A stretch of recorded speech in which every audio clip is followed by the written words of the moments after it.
tapi saya nggak lewat. Saya pengen guru bahasa Inggris waktu itu. Karena nilai bahasa Inggris saya waktu SMA tinggi.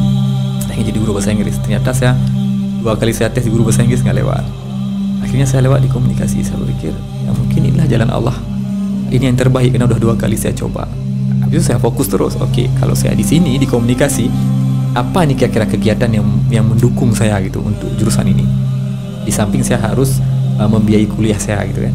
Nah, karena mungkin orang tua saya bukan orang berada yang mampu mengirim uang setiap minggu, setiap bulan gitu. Saya harus cari uang, sambil cari uang juga saya nggak sempat berorganisasi. Saya harus ada satu kegiatan yang kegiatan itu menghasilkan uang ke saya dan juga itu mendukung kuliah saya. Saya dapatkanlah waktu itu sebuah media, tempat saya magang, media online. Karena saya magang, rupanya magang itu dibayar gitu.